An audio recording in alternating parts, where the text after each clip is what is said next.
हाँ हाँ, आज हम कमजोर पड़ गए हैं कि हमारे ख्यालात और तखय्युलात बदल गए हैं, हमारी नीयत गलत हो गई है। हमारी नीयत काश दुरुस्त हो तो हमें जाते ही सारा कुछ मिल जाए। मुजद्दिद पाक का खलीफा सुबह दिन चढ़ता है, अपना जनाब तैयारी करके हुजूर की बारगाह में आ जाता है, अर्ज करता है हुजूर इजाजत दें। अब ये जो शख्स है ये आलिम दीन भी है, इल्म हदीस भी जानता है, इल्म फिका भी जानता है, शरीयत के मसले भी जानता है, और साथ हकीम भी है, तबीब भी है, और फिर साथ मुजद्दिद पाक का खलीफा भी है, सूफी दरवेश भी है। जाते हुए अर्ज करता है हुजूर मुझे कोई नसीहत फरमा दे, मुझे कोई नसीहत कर दे। तो आपने कहा बेटा अच्छा किया है कि तूने मुझे याद करवाया है कि मैं तुझे कुछ कहूं। तवज्जो के साथ सब भाइयों के लिए गुजारिश है, और सबसे पहले मेरी अपनी जात के लिए ये बात है। फरमाने लगे बेटा दो काम कभी नहीं करने। अब वो बड़े मुतवज्जे हैं, ये किसी आम बंदे से बात नहीं कर रहे, एक फाजिल से बात कर रहे हैं, एक आलिम से बात कर रहे हैं, वो किसी सादे से बात नहीं कर रहे। फरमाने लगे बेटा जिंदगी में दो काम नहीं करने। अर्ज करता है हुजूर हुक्म फरमाए। फरमाने लगे एक कभी खुदा होने का दावा नहीं करना, और एक कभी मुस्तफा होने का दावा नहीं करना। वो चिल्ला उठा, हक्का बक्का रह गया, हैरान और परेशान हो गया। अर्ज करता है हुजूर क्या आपको भी ये तवक्को है मुझसे कि मैं जो आपकी बारगाह से इतना फैज इकट्ठा करके आपकी सोहबत में रह के, और इल्म भी मैं रखता हूं, जानता हूं हर चीज को कि खुदा खुदा है, नबी नबी है, तो क्या अभी ये खदशा या अभी आपको ये शक लाहिक है मेरी जात पे कि मैं ऐसा करूंगा? फरमाने लगे हाँ है। तो कहने लगा अर्ज करता है हुजूर मुझे इस मसले को समझा के बताएं, मेरी अकल कासिर है इस मसले को समझने से। हुजूर बात खोल के बताएं। अल्लाह भला करे उनका जिन्होंने बातें खुलवा दी, वो हमारे लिए आसानियां हो गई हैं। फरमाने लगे पुत्र बात खोल के ये है कि कभी ऐसा ना सोचना कि जैसा मैं चाहता हूं वैसा ही हो। तो नहीं समझ आई, मैं फिर दोहरा देता हूं, कभी ऐसा ख्याल ना करना कि जैसा मैं चाहता हूं वैसा ही, जैसा मैं चाहता हूं वैसा ही। भाई मैं तो ये चाहता था कि मेरा 8 साढ़े 8 बजे खिताब शुरू हो जाए, वो तो मैं चाहता था ना, लेकिन कोई और क्या चाहता है? मेरे इरादे पर भी तो किसी का इरादा है कि नहीं है? तो फिर मेरा इरादा क्या इरादा? जब किसी का इरादा मुझ पे गालिब है तो मैं तो उसका ताबे हूं। मौला अली फरमाया कि जब मैं मुसम्मम इरादे करता हूं, तहैया कर लेता हूं कि मैंने ऐसे करना है, और फिर मैं वैसा नहीं कर पाता, वैसा मुझसे नहीं होता, तो फिर मैं जान लेता हूं ये जो मेरे इरादे पर किसी का इरादा गालिब आया है ना, ये अल्लाह के अलावा किसी और का नहीं है। तो ये इरादा कभी नहीं करना कि जैसा मैं चाहता हूं वैसा ही हो। फरमाया सूफी की ये शान नहीं है कि वो ये कहे कि जैसा मैं चाहता हूं वैसा हो। का हुजूर समझ आ गई कि ये जो ख्याल ये रखता है इसका मतलब है कि वो खुदा का दावा करता है होने का, क्योंकि ये शान तो अल्लाह की है कि अल्लाह जैसा चाहता है फिर वैसा ही करता है। उसके इरादे में राई के दाने के बराबर भी तब्दीली नहीं आती, क्योंकि वो मालिक और खालिक है। और कहा दूसरी ये बात कि जो मैं कह रहा हूं वही हक है, हैं? जो मैं कह रहा हूं वही हक है, वही सच है, वही ठीक है, बाकी सारे गलत हैं। मैंने जो कह दिया सो कह दिया, अब चूंकि मैं जब कहता हूं तो ठीक कहता हूं। कहा कि नहीं, ये जो तसव्वुर और ये जो तखय्युल है ये अंबिया का है। ये शान जो है ये नबूवत की शान है कि वो जब जो कह देते हैं ना, वो ना भी होना हो तो फिर अल्लाह उसको कर देता है, इसलिए कि नबी के मुंह से निकल गया है। याराने मोहब्बत जैसा मैं चाहता हूं वैसा हो, ये खुदाई का दावा है, और जो मैं कहता हूं वो ठीक कहता हूं ये मुस्तफाई का दावा है।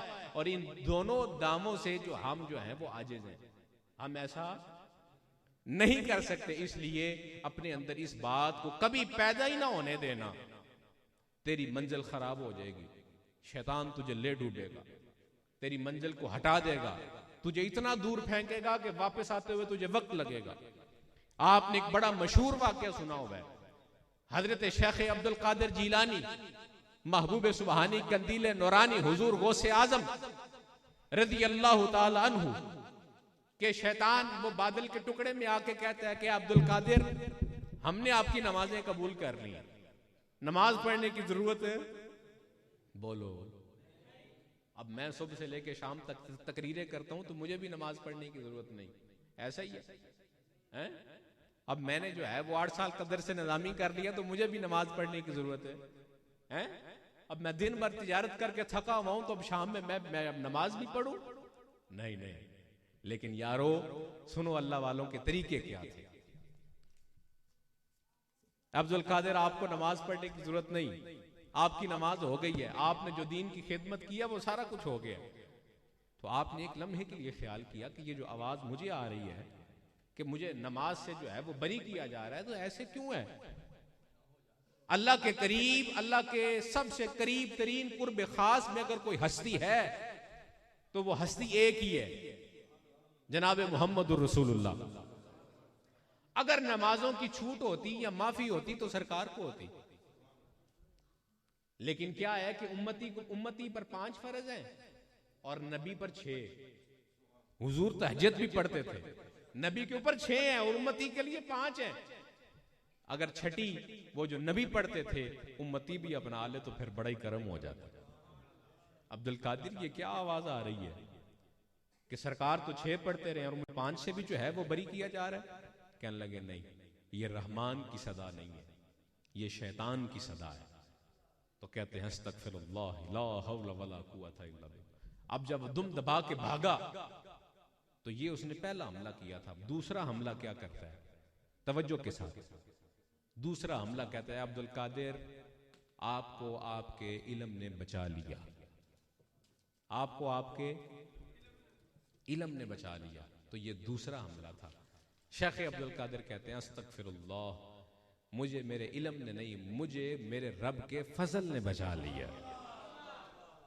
अब यहां पे 2 हमले हुए हैं, एक हजरत शेख अब्दुल कादिर जेलानी के इल्म के ऊपर और एक आपकी विलायत के ऊपर।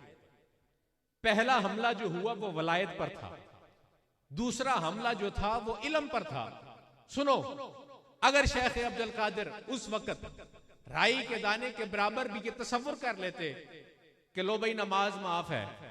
आज कुछ लोग हमारे मुआशरे में ऐसे हैं जो कहते हैं कि जी दिल की नमाज है, घालो ठीक कहते हैं, नमाज हकीकत में है तो दिल की, लेकिन वो कहते हैं जी कयाम और रुकू और सजूद की जरूरत नहीं।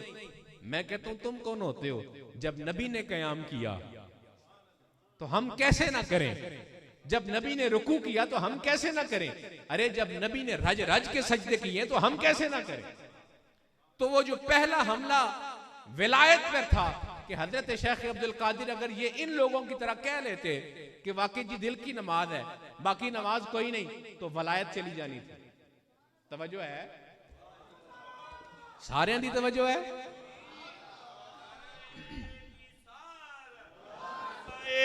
हैदरी ताजदारे चूरा शरीफ सदाए चूरा शरीफ। अल्लाह है, अल्लाह है, अल्लाह है, अल्लाह है, अल्लाह है, अल्लाह है, अल्लाह है, अल्लाह है, अल्लाह है, अल्लाह है, अल्लाह है। आमीन। यानी मोहब्बत, मकाम व मनसब और ओहदे मिल जाने आसान है, मिल जाने आसान है।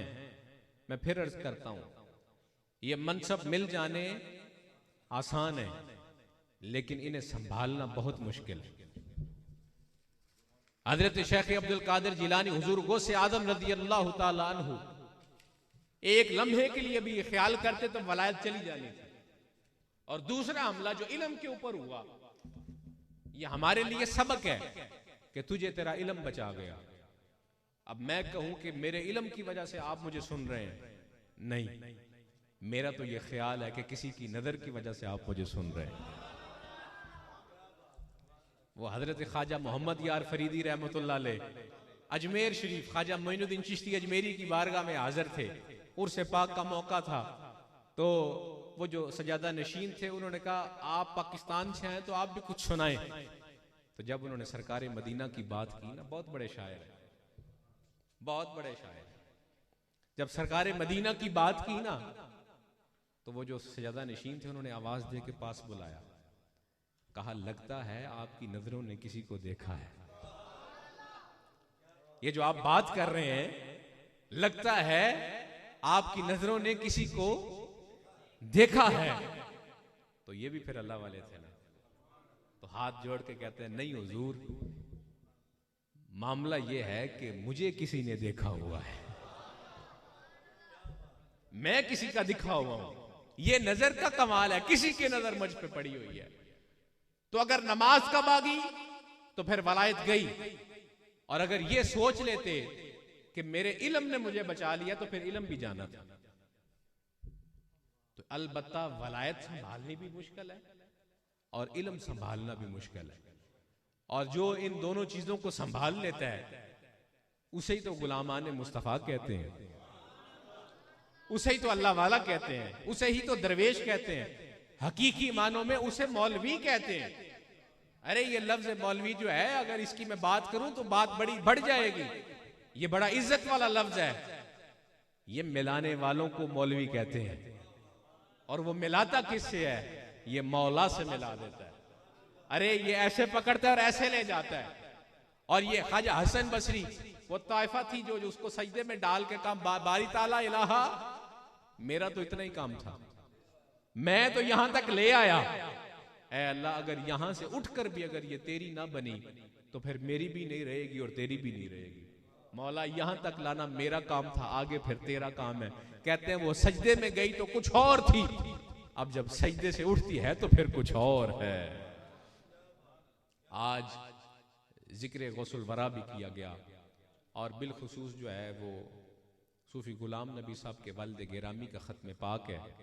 तो वालिद की भी बड़ी शान है, जितना भी मकाम बयान किया जाए उतना ही कम है। सरकार करीम अलैहिस्सलाम के फरमान के मुताबिक हुजूर ने फरमाया, अगर तेरा बाप तेरे साथ है तो एक कदम पीछे चल और उसे एक कदम आगे चलने दे, ताकि देखने वाला महसूस करे कि आगे वाला अफजल है और पीछे वाला कमतर है। बाप की बराबरी में भी चलने का हुक्म नहीं है। कहा अगर वो बात कर रहा है तो फिर तब तक खामोश रहे जब तक उसकी बात मुकम्मल ना हो जाए। किसके लिए बात कर रहे हैं? वालिद के लिए। कि तेरा बाप अगर गुफ्तगू कर रहा है तो उसको बात पूरी कर लेने दे। ये ना हो कि अब्बा जी ठहरो मेरी सुन लो, ये बेअदबी है। जब तक उसकी बात मुकम्मल ना हो जाए तुझे बोलने की इजाजत नहीं। और अगर तू अपने बाप के साथ किसी मजलिस में गया है तो खड़ा रहे तब तक जब तक कि तेरा बाप बैठ न जाए। ये ना हो कि अभी तेरा बाप जगह तलाश करता हो कि मैं कहां बैठूं और तू उससे पहले बैठ जाए। ना ना, कहा अगर कोई चाहता है कि मैं काबे की चौखट को चूम लूं तो बाप के माथे को चूम लूं। और बाप की इतनी अजमत है, इतनी शान है कि अगर इसके मुंह से एक दफा निकल जाए ना कि तेरा कख ना रवे तो फिर तेरा कख नहीं रहेगा। याद रखना। और मां लाख दफा कहे ना वे तेरा कख ना रवे ते तेरा वाल भी विंगा नहीं होता। बात क्या है? किसी ने कहा कि मां 1000 दफा कहती है वे तेरा कख ना रवे, वे तू मर जाए, वे तू। और पिंडा में बहुत सारिया मावा बड़िया बड़िया बदुआवां देंदियां गुस्से में, लेकिन पुत्र ਨੂੰ कुछ नहीं होता, पुत्र ठीक ठाक रहता है। कहा वो क्या माजरा है? कहा मां जुबान से बोलती है, दिल से नहीं बोलती। और बाप जब बोलता है दिल से बोलता है। इसलिए मां की जो बद्दुआ है ना वो और चीज की है, वो शिकवा और वो गुस्सा और तरह के, वो दिल से नहीं कहती। इसका ये मतलब भी नहीं है कि अब तुम मां के नाफरमान हो जाओ या मां की खिदमत ना करो या मां को कहो जी ठीक है तू कहती रह, तू कड़ा दिलों कहना, ये मतलब नहीं है। कुछ लफ्ज और कुछ बातें हैं, कुछ लम्हे ऐसे होते हैं कि जिन लम्हों में अल्लाह मां की भी सुनता है, चाहे वो बद्दुआ क्यों ना हो। तो अगर बाप एक दफा कह दे तेरा कख ना रहे तो फिर तेरा कुछ नहीं रहेगा। क्यों? क्योंकि ये जब भी बोलता है जुबान से नहीं, ये दिल से बोलता है। और इसके दिल से निकली हुई बात जो है वो तेरे लिए सनद है। यानी मोहब्बत आखिरी बात, और बात खत्म हो गई। अब आप सुभान अल्लाह एक दफा कह दें, क्योंकि जितना मुझे हुक्म था, जितनी मुझे वुसअत दी गई थी, मेरे ख्याल से मैं उससे आगे जा चुका हूं। तो अब बात खत्म हो गई हदीस पाक, और इंशाल्लाह उसके बाद जो है वो सिलसिला जिस तरह वो मुंतज़मीन का है। यारान मोहब्बत सरकार करीम अलैहिस्सलाम मेराज की शब जब हुजूर अर्श पे तशरीफ फरमा होने लगे ना, तो आके रहमत ने पहले तो ये ख्याल किया ना कि मैं नालैन उतार लूं, और ये ख्याल इसलिए किया था कि वो हजरत मूसा अला नबीना अलैहि सलाम थे कि जब वो तूर पे जाने लगे तो बिला झिझक वो तूर पे चढ़ गए, और अल्लाह ने कहा खबरदार खबरदार, तवज्जो के साथ, कि ये तुझे नहीं पता कि ये मुकद्दस जगह है और आप जो है वो जूतों समेत आ गए हो। इसी ख्याल के साथ सरकार करीम अलैहिस्सलाम ने सिर्फ हल्का सा पैरों को सरकाया था, तो ऊपर से आवाज आ गई, महबूब क्या कर रहे हैं, क्या इरादा रखते हैं? बारी ताला मैं नालैन उतारना चाहता। कहा नहीं, ऐसा नहीं होगा, क्योंकि कल को कोई ये ना कह दे कि ठीक है जी मेराज तो हो ही गई थी लेकिन अल्लाह ने हुजूर के नालैन उतरवा लिए थे। कहा नहीं, जदों कोई गल करेगा यही गल करेगा कि अल्लाह ने नालैन समेत महबूब नू अर्श ते बुला लिया से।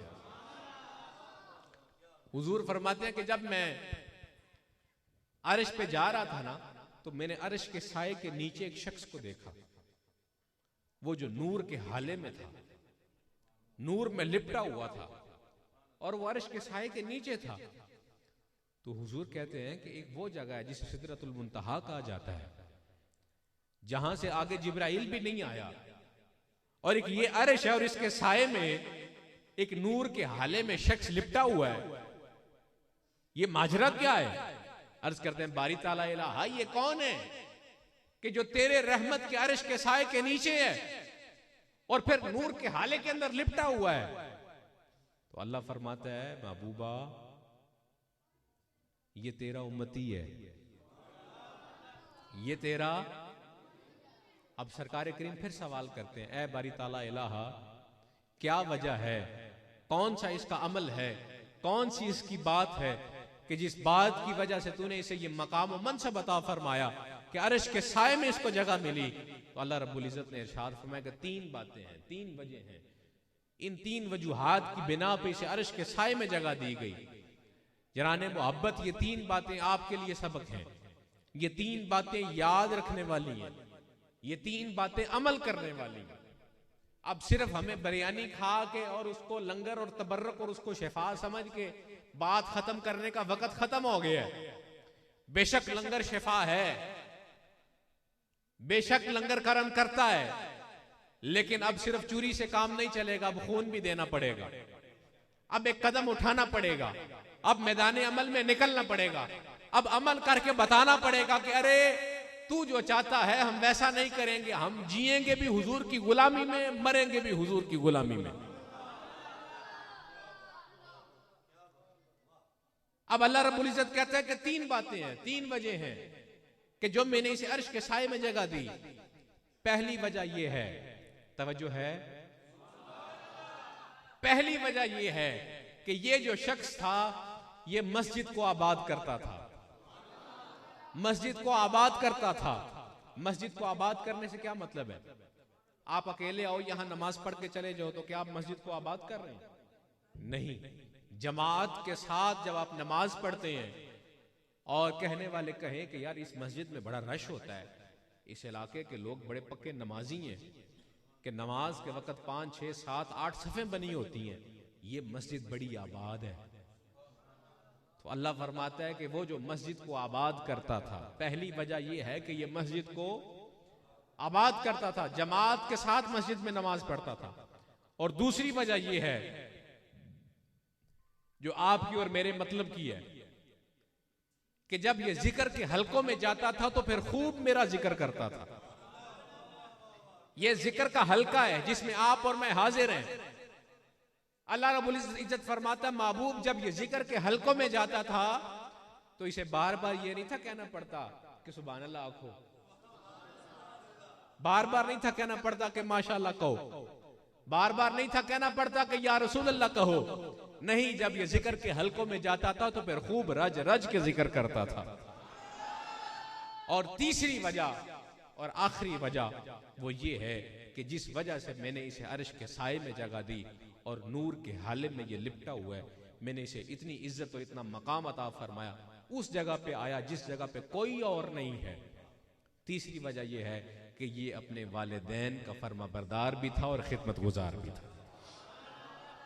तो याराने मोहब्बत, क्या ये 3 अमल मुश्किल हैं कि अगर हम इन पे अमल कर लें तो अल्लाह हमें अर्श के साए में जगह दे देगा? इससे बढ़ के और क्या होगा? और ये किसी और को शान नहीं मिली, ये किसी और उम्मत के लिए नहीं है, ये पैगाम सिर्फ उम्मत मुस्लिमा के लिए है। और ये जो शान तुम्हें मिली है, ये हुजूर अलैहिस्सलाम सरकार मदीना के कदमों के सदके से मिली है। यारो, जो कहा जो सुना, अल्लाह इस पे हमें अमल की तौफीक अता फरमाए। जाने अनजाने में अगर मैं कोई आपसे कहीं सख्त बात कोई कह गया हूँ तो आप भी दरगुजर कीजिएगा और अल्लाह भी मुझे माफ़ फरमाए। और कहीं कोई बात गलत हो गई हो तो अल्लाह उसको भी माफ़ फरमाए और आप भी दरगुजर कीजिएगा। अल्लाह हमें अमल की तौफीक अता फरमाए। अंदाज़े बयां गर्चे बहुत शौक़ नहीं, मुमकिन है तेरे दिल में उतर जाए मेरी बात। आमीन बिजाहिन नबी अमीन वमा अलैना इल्लल बलाग।